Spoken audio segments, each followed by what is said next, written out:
Hello दोस्तों, कैसे हैं आप सभी। मैं स्वागत करता हूं आपके मेरे चैनल पर जिसका नाम है लीगल पेडागोजी। दोस्तों, इस वीडियो में हम कवर करने वाले हैं इंडियन पॉलिटी का एक इंपॉर्टेंट सेक्शन जिसको कहते हैं रिट ज्यूरिसडिक्शन, जो कि कवर्ड है under article 32 and article 2 to 6 of Indian constitution.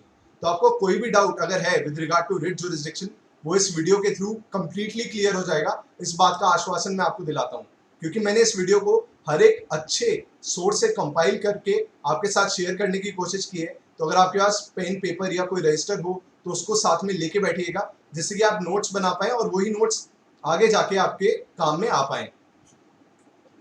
तो दोस्तों, इससे पहले हम बात करें कि रिट ज्यूरिसडिक्शन है क्या, मैं आपसे ये सवाल पूछता हूँ कि जो फंडामेंटल राइट्स हमें गारंटीड है वो तो पार्ट 3 में गारंटीड है, पर क्या उन फंडामेंटल राइट्स का कोई यूज है अगर उनके कोई प्रोटेक्शन के लिए प्रोविजन ही ना हो इंडियन कॉन्स्टिट्यूशन में। कि चलो आपके पास है तो फंडामेंटल राइट, पर आप उसे प्रोटेक्ट कैसे करोगे। तो आप उसको प्रोटेक्ट कर सकते हो रिट ज्यूरिसडिक्शन के थ्रू। आप सुप्रीम कोर्ट या हाई कोर्ट अप्रोच कर सकते हो और फाइल कर सकते हो रिट पिटिशन, और उसके थ्रू आप अपने फंडामेंटल राइट्स का संरक्षण कर सकते हो, उनका प्रोटेक्शन कर सकते हो। तो सबसे पहला जो बात हमारे दिमाग में आती है कि भाई ये जो रिट पिटिशन है या रिट ज्यूरिसडिक्शन है या रिट पिटिशन किसके खिलाफ मैं इशू कर सकता हूँ। क्या खाली मैं पब्लिक अथॉरिटीज जो कि मेंशन्ड है अंडर आर्टिकल 12 उनके खिलाफ कर सकता हूँ, या प्राइवेट इंडिविजुअल्स के खिलाफ भी रिट पिटिशन इशू की जा सकती है। दोस्तों, ऑल्दो जो भी फंडामेंटल राइट्स है they are generally available against the state. State के खिलाफ अवेलेबल होते हैं फंडामेंटल राइट्स हम सभी को। और स्टेट कहाँ डिफाइंड है? स्टेट डिफाइंड है अंडर आर्टिकल 12। बट ऐसे कुछ फंडामेंटल राइट्स भी तो हैं, जैसे कि आर्टिकल 17, 23, 24। ये तो प्राइवेट इंडिविजुअल्स, प्राइवेट पर्संस के भी अवेलेबल के अगेंस्ट भी अवेलेबल है हमें। तो जब इन फंडामेंटल राइट्स की बात आती है, जैसे कि राइट अगेंस्ट अनटचेबिलिटी, तो ऐसा जरूरी थोड़ी है कि खाली स्टेट ही अनटचेबिलिटी एक्सरसाइज करे। ऐसा भी तो हो सकता है कि आपका मैं ही आपको एक अनटचेबिलिटी वाले माइंडसेट से आपको सेग्रीगेट करूं बाकी सेक्शन से। तो उस केस में आप क्या कर सकते हैं, सीधा डायरेक्टली अप्रोच करिए सुप्रीम कोर्ट को या हाई कोर्ट को, और मेरे खिलाफ आप रिट पिटिशन अप्लाई कर सकते हैं, जबकि मैं एक प्राइवेट इंडिविजुअल हूँ। तो ये बात अगर आपको पढ़ाई गई है कि नहीं रिट खाली against the state he issue हो सकती है, तो नहीं, रिट कुछ केसेस में प्राइवेट इंडिविजुअल्स, प्राइवेट अथॉरिटीज के अगेंस्ट भी इशू की जा सकती है। और दूसरी बात, एक और एक्सेप्शन इसका है habeas corpus. Habeas corpus one of the 5 writs हैं। 5 रिट्स होती हैं, habeas corpus, certiorari, prohibition, quo warranto. तो जो भी ये 5 तरीके की रिट्स होती हैं उनमें से एक रिट होती है हेबियस कॉर्पस, जिसमें आप जैसे आपको डिटेन कर लिया गया अनलॉफुली, या तो पुलिस ने डिटेन किया है या किसी पब्लिक अथॉरिटी ने डिटेन किया है, यहाँ तक कि कोई प्राइवेट इंडिविजुअल, जैसे मैंने अगर आपको डिटेन कर लिया अपने घर में और ताला मार के मैं चला गया हूँ, तो भाई आप भी तो अब अपनी लाइफ या लिबर्टी को मेरे से बचाना चाहेंगे, आप चाहेंगे ना कि आप आजाद हों। तो आप भी writ of habeas corpus issue करवा सकते हैं मेरे खिलाफ, जबकि मैं एक प्राइवेट इंडिविजुअल हूँ, ना कि कोई पब्लिक अथॉरिटी हूँ। तो याद रखिएगा, जो रिट पिटिशन होती है वो खाली स्टेट के खिलाफ ही इशू नहीं होती है, वो प्राइवेट इंडिविजुअल्स के खिलाफ भी इशू हो सकती है। ये बात हमारे को दिमाग में क्लियर होनी चाहिए, और मैं आशा करता हूँ कि इसके बाद जो भी आपके डाउट्स हैं with regard to writ jurisdiction वो सारे क्लियर हो जाएंगे। तो सबसे पहले हम बात करते हैं आर्टिकल 32 की। दोस्तों, आर्टिकल 32 को डॉक्टर B.R. अम्बेडकर, जो कि हमारे देश के पहले लॉ मिनिस्टर भी रहे and he was the chairperson of the drafting committee, उन्होंने बोला था आर्टिकल 32 को as the heart and soul of the Indian constitution. और वो उन्होंने क्यों बोला वो भी मैं आपको बताऊंगा। और आर्टिकल 32 खुद में एक फंडामेंटल राइट है। जैसे कि आप जानते हैं फंडामेंटल राइट हमें आर्टिकल 12 से लेकर 35 तक फंडामेंटल राइट्स मेंशन्ड है अंडर इंडियन कॉन्स्टिट्यूशन। तो आर्टिकल 32 खुद में एक फंडामेंटल राइट है।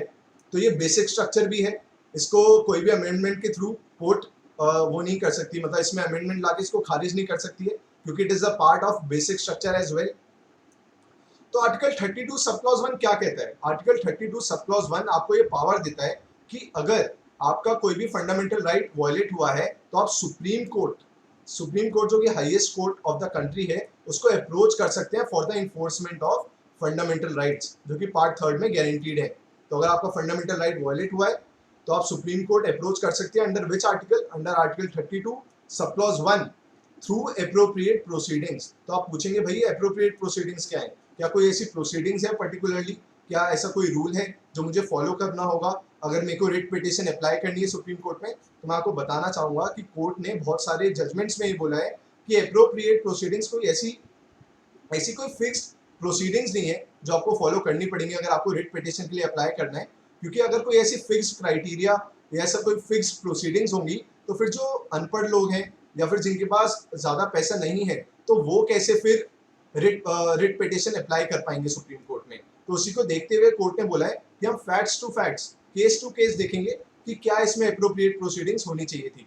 जैसे कि कुछ केसेस में तो कोर्ट ने खाली लेटर्स जो उनके पास आए, किसी ने लेटर लिख के भेज दिया, तो उसको भी रिट पिटिशन माना है, जबकि वो अप्रोप्रिएट प्रोसीडिंग्स अब देखें तो इसमें कोई फॉर्मेलिटी तो फॉलो नहीं की उसने तो खाली लेटर लिख के भेज दिया सुप्रीम कोर्ट को।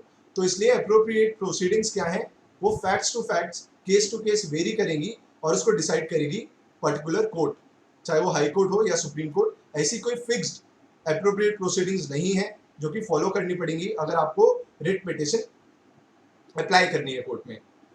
वहीं दूसरी बात आती है आर्टिकल 32 सब क्लॉज 2 की। तो ये क्या कहता है कि भाई सुप्रीम कोर्ट के पास पावर है to issue appropriate orders, direction, writs for the enforcement of fundamental rights.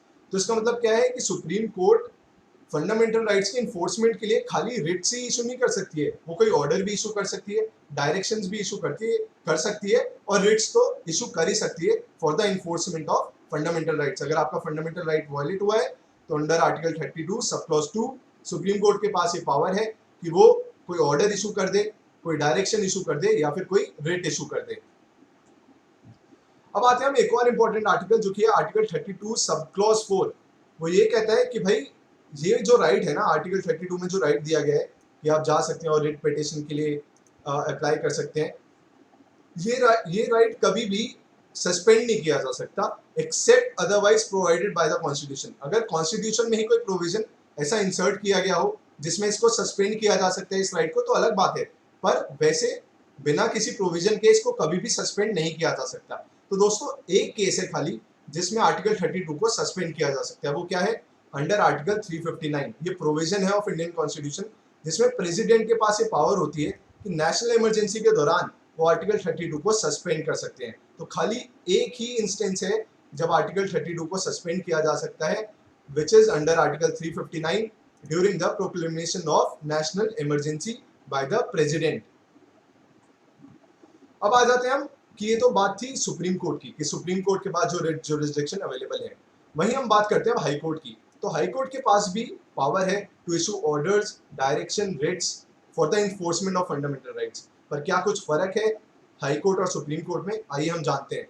तो दोस्तों आर्टिकल 226 कहता है कि it empowers the High Court to issue orders, directions or writs for the enforcement of any of the rights conferred under Article Part 3 and for any other purpose। क्या कह रहे हैं कि भाई हाई कोर्ट के पास ये पावर है कि वो ऑर्डर इशू कर सकता है, डायरेक्शन इशू कर सकता है, रिट इशू कर सकता है फंडामेंटल राइट्स के इन्फोर्समेंट के लिए या फिर कोई और पर्पस के लिए भी। तो ये और अदर पर्पस क्या हो सकता है, इसका मतलब ये है दोस्तों कि वहीं जब सुप्रीम कोर्ट की हम बात कर रहे थे तो उन्होंने बोला था कि खाली supreme court for the enforcement of fundamental rights issue कर सकता है रिट्स, डायरेक्शन या ऑर्डर्स।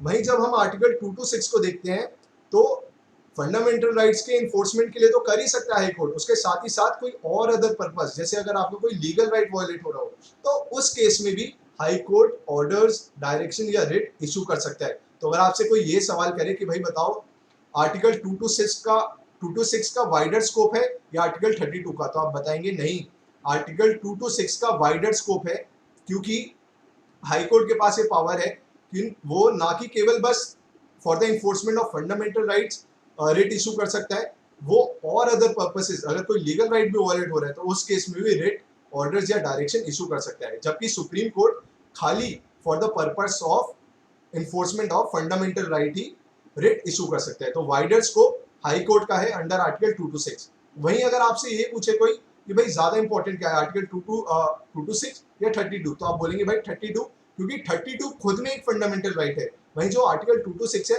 वो फंडामेंटल राइट नहीं है। तो ऐसे ही Aruna Ramachandran versus Union of India के केस में बोला गया था कि सुप्रीम कोर्ट ने बोला था कि high court is not only entitled to issue writs, कि भाई हाई कोर्ट केवल रिट ही इशू नहीं कर सकता, वो ऑर्डर्स या डायरेक्शन या रिट्स ये भी इशू कर सकता है for the enforcement of fundamental rights और फॉर एनी अदर पर्पस। और वहीं एक और इंपॉर्टेंट आर्टिकल जो हमें पता होना चाहिए वो है आर्टिकल 139, जो कि कहता है कि भाई पार्लियामेंट अगर चाहे तो वो writ jurisdiction of supreme court बढ़ा सकता है। जैसे अभी तो खाली सुप्रीम कोर्ट इशू कर सकता है writ for the enforcement of fundamental right, पर अगर पार्लियामेंट चाहे तो उनका जुरिस्डिक्शन बढ़ा सकता है अंडर आर्टिकल 139। पर क्या पार्लियामेंट कभी ऐसा करेगा? नहीं करेगा, क्योंकि ऑफकोर्स जो भी आजकल मैं बोलना चाहूँ कि तो जो पार्लियामेंटेरियंस हैं वो डरे हुए रहते तो खाली सुप्रीम कोर्ट से, क्योंकि सुप्रीम कोर्ट कोई भी लॉ अगर उन्हें लगता है कि कॉन्स्टिट्यूशन प्रोविजंस के अगेंस्ट है तो उसको वॉइड डिक्लेयर कर सकते हैं। तो ऑल्दो पार्लियामेंट के पास ये पावर है कि वो रिट जुरिस्डिक्शन को वाइडन कर सकते हैं ऑफ द सुप्रीम कोर्ट, पर मेरे को नहीं लगता कि कभी भी वो करेंगे ऐसा। वहीं एक और बात आती है सीबीआई को लेके। जैसे कि आप जानते हैं CBI is crime branch of India. तो सीबीआई का प्रोटोकॉल ये होता है कि भाई अगर सीबीआई को किसी भी स्टेट में जाके कोई इंक्वायरी करनी है ना, तो उस राज्य की जो सरकार होगी उसकी परमिशन लेनी पड़ेगी। जैसे बंगाल में अगर जाके उन्हें कोई कार्रवाई करनी है तो उन्हें वहाँ की ममता बनर्जी की सरकार से परमिशन लेनी पड़ेगी और तभी वो कुछ वहाँ पे इंक्वायरी या ये सब कर सकते हैं। पर एक केस था, state of West Bengal versus committee for protection of democratic rights. इस केस में सुप्रीम कोर्ट ने बोला कि भाई अगर हम चाहें, अगर हाई कोर्ट चाहे या सुप्रीम कोर्ट चाहे, तो वो सीबीआई को ये पावर दे सकता है कि भाई आप जाओ इस पर्टिकुलर स्टेट में, वो स्टेट आपको इजाजत दे या ना दे कि इंक्वायरी करने की या नहीं, आप जाओ और वहाँ पे इंक्वायरी करो। अगर वो कोई ऐसा केस है कि जहाँ पे कोई वॉयलेशन हुआ है फंडामेंटल राइट्स का, तो high court supreme court CBI को ये पावर दे सकता है कि भाई वो राज्य सरकार आपको कंसेंट दे या ना दे, आप इंक्वायरी करिए। अब आ जाते हैं कि इन दोनों में फर्क क्या है। आर्टिकल 32 सुप्रीम कोर्ट से डील करता है, वहीं आर्टिकल 226 हाई कोर्ट से डील करता है। थोड़ी मेरी राइटिंग बेकार है तो उसके लिए मेरे को एक्सक्यूज करिएगा। पर इन दोनों में डिफरेंस क्या है दोनों में? तो सबसे पहली बात तो मैंने आपको बताया ही था कि स्कोप 226 का ज़्यादा बड़ा है, ज़्यादा वाइडर है, क्योंकि हाई कोर्ट ना कि केवल बस फंडामेंटल राइट्स के इन्फोर्समेंट के लिए रेट इशू कर सकता है, वो कोई और पर्पस के लिए भी रेट ऑर्डर या डायरेक्शंस इशू कर सकता है। वहीं जब हम सुप्रीम कोर्ट की बात करते हैं तो सुप्रीम कोर्ट केवल फंडामेंटल राइट्स का जब वॉयलेशन होगा उनके इन्फोर्समेंट के लिए ही रेट इशू कर सकता है अंडर आर्टिकल 32। वहीं दूसरी बात, जो पावर है सुप्रीम कोर्ट के पास अंडर आर्टिकल 32, वो एक डिस्क्रिशनरी पावर नहीं है। मतलब अगर आप जाएंगे और रिट पिटीशन लगाएंगे सुप्रीम कोर्ट में, तो ऐसा नहीं है कि सुप्रीम कोर्ट ये बोल दे कि उसको लगे कि हाँ रिट इसमें इशू की जा सकती है, पर वो मना कर दे कि नहीं नहीं हम नहीं कर रहे, ये तो हमारी डिस्क्रिशनरी पावर है। वो ऐसा नहीं कर सकते क्योंकि ये आपका फंडामेंटल राइट है। जैसे कि मैंने बताया भी था कि article 32 is a fundamental right. वहीं अगर जब हम हाई कोर्ट की रिट जुरिस्डिक्शन की बात करते हैं तो वो डिस्क्रिशनरी पावर है। हाई कोर्ट चाहे तो रिफ्यूज भी कर सकते हैं कि नहीं भाई हम नहीं इशू कर रहे क्योंकि ये तो हमारी डिस्क्रिशनरी पावर है। फिर आपको अपील फाइल करनी पड़ेगी, वो आपके पास तरीका है कि आप अपील फाइल करें सुप्रीम कोर्ट में। तो ये दूसरा फर्क है दोनों सुप्रीम कोर्ट और हाई कोर्ट में। आखिरी फर्क क्या है कि भाई जो सुप्रीम कोर्ट है वो रिट इशू कर सकती है। जैसे कि supreme court highest court of our country है, तो सुप्रीम कोर्ट तो चाहे वो पब्लिक अथॉरिटी या प्राइवेट पर्सन महाराष्ट्र में रहता हो, बंगाल में रहता हो, केरला में रहता हो, वो कहीं पे भी, या कॉज ऑफ एक्शन कहीं पे भी अराइज हो इंडिया के विद इन, वो कहीं पे भी रिट इशू कर सकते हैं। वहीं जब हाई कोर्ट की बात आती है तो हाई कोर्ट का आपको पता ही होगा, जैसे अगर दिल्ली हाई कोर्ट है तो दिल्ली हाई कोर्ट की जो जुरिस्डिक्शन होती है वो खाली दिल्ली तक सीमित होती है। अगर कॉज ऑफ एक्शन दिल्ली में अराइज हो रहा है तो दिल्ली हाई कोर्ट इशू कर सकता है। अगर वो पर्टिकुलर अथॉरिटी जिसके खिलाफ ये इशू करना है वो दिल्ली हाई कोर्ट की जुरिस्डिक्शन में आती है तो हाई कोर्ट इशू कर सकता है। तो इस ये डिफरेंस है तीसरा सुप्रीम कोर्ट और हाई कोर्ट में, कि सुप्रीम कोर्ट तो ऑल ओवर इंडिया कहीं पे भी इशू कर सकता है, पर हाई कोर्ट तभी इशू कर सकता है जब जिसके खिलाफ वो इशू करना है वो अथॉरिटी उसकी जुरिस्डिक्शन के विद इन आती हो, या फिर जो कॉज ऑफ एक्शन है जहाँ पे वो डिस्प्यूट अराइज हुआ हो वो उसके जुरिस्डिक्शन में आता हो। तो ये तीन डिफरेंस है सुप्रीम कोर्ट और हाई कोर्ट के बीच में। स्कोप हाई कोर्ट का ज्यादा बड़ा है, इस बात को मैं बार बार दोहरा रहा हूँ जिससे कि आप गलती ना करें। तो अब क्या क्या सवाल हमसे पूछे जाते हैं, चाहे वो इंटरव्यू में पूछे जाएं, सेमेस्टर एग्जाम में पूछे जाएं या लॉ एंट्रेंस में पूछे जाएं, वो ये पूछा जाता है कि भाई अगर कोई रिट पिटीशन ऑलरेडी पेंडिंग है हाई कोर्ट में, कि आपने कोई रिट पिटीशन ऑलरेडी लगाई हुई है हाई कोर्ट में, तो क्या आप एक और वही रिट पिटीशन को क्या फिर से सुप्रीम कोर्ट में लगा सकते हैं? नहीं दोस्तों, अगर हाई कोर्ट में ऑलरेडी कोई रिट पिटीशन आपकी पेंडिंग है तो पहले वो डिस्पोज ऑफ होगी, चाहे वो आपके फेवर में आए या आपके खिलाफ में। उसके बाद आप अपील फाइल कर सकते हैं, पर ऐसा नहीं है कि ऑलरेडी हाई कोर्ट में पेंडिंग है और आप 226 भी एक्सरसाइज कर लें और 32 भी एक्सरसाइज कर लें, तो ये नहीं हो सकता। दूसरी बात आती है कि कौन अप्लाई कर सकता है। जैसे कि 5 रिट्स हैं तो कौन अप्लाई कर सकता है? जिसका फंडामेंटल राइट वायलेट हुआ है जनरली वही अप्लाई कर सकता है। पर उन केसेस में क्या होगा, जैसे कि अगर मुझे डिटेन किया हुआ है अनलॉफुली, तो अब मैं कैसे अप्लाई करूंगा उसको? अगर बाई चांस मेरे पास कोई वकील नहीं है, तो मेरा कोई भी फ्रेंड, कलीग या जो भी बंदा मुझसे रिलेटेड है वो जाके रिट पिटिशन अप्लाई कर सकता है। और वहीं जब हम देखते हैं एक और बात, कोई बंदा अगर आपसे रिलेटेड नहीं भी है, जैसे कि पब्लिक इंटरेस्ट लिटिगेशन है और मेरे को लगता है कि भाई इन लोगों के फंडामेंटल राइट्स वायलेट हो रहे हैं, पर ये रिट जुरिस्डिक्शन एक्सरसाइज नहीं कर पा रहे, तो मैं उनके बिहाफ पे जा सकता हूँ सुप्रीम कोर्ट या high court public interest litigation के थ्रू और रिट पिटिशन फाइल कर सकता हूँ। तो कोई भी बंदा फाइल कर सकता है रिट पिटिशन जनरली, पर उसी बंदे को करनी चाहिए जिसके फंडामेंटल राइट्स वायलेट हुए हैं।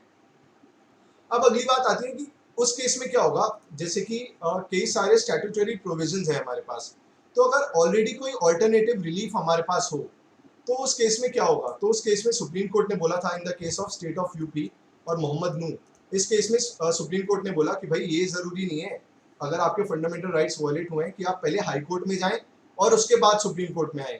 इंसान डायरेक्टली भी सुप्रीम कोर्ट अप्रोच कर सकता है for the enforcement of fundamental rights under writ jurisdiction. तो ये जरूरी नहीं है कि पहले आप हाई कोर्ट जाएं फिर आप सुप्रीम कोर्ट जाएं, आप डायरेक्टली भी सुप्रीम कोर्ट जा सकते हैं। और ये किस केस में बोला गया? State of UP versus Mohammad Nooh. और अगर कोई ऑल्टरनेटिव रेमेडी अवेलेबल भी है आपके पास, कोई स्टैट्यूटरी रेमेडी ऑलरेडी अवेलेबल भी है, तो ये जरूरी नहीं है कि आप पहले उसको एग्जॉस्ट करें उसके बाद सुप्रीम कोर्ट में आए। आप डायरेक्टली सुप्रीम कोर्ट में रिट पिटिशन लगा सकते हैं अंडर आर्टिकल 32।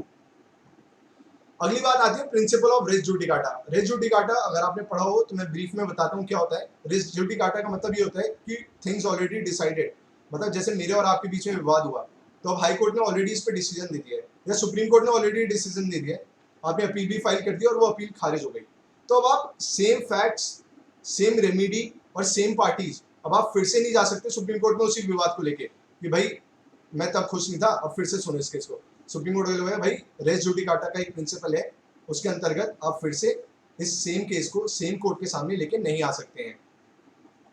तो अगर हाई कोर्ट ने कोई आपकी रिट पिटिशन डिसमिस कर दी है तो आप सुप्रीम कोर्ट में जा सकते हैं, अपील फाइल कर सकते हैं आप। पर ये नहीं हो सकता कि भाई अगर आपने 226 के अंदर रिट पिटिशन फाइल की है तो आप सेम रिट पिटिशन जब वो डिसमिस हो जाए आप उसको उठा के 32 के अंदर ले जाएं, वो आप नहीं कर सकते। पर आप अपील जरूर फाइल कर सकते हो अगर आप ना खुश हो हाई कोर्ट के डिसीजन से। पर इसका एक एक्सेप्शन है, हेबियस कॉर्पस। हेबियस कॉर्पस का जो केस है, क्योंकि habeas corpus right to life and personal liberty को डील करता है और वो सबसे इंपॉर्टेंट राइट माना गया है अंडर आर्टिकल 21। तो वहीं जब हेबियस कॉर्पस की बात आती है तो उस पर रेस जुडिकाटा अप्लाई नहीं करता है।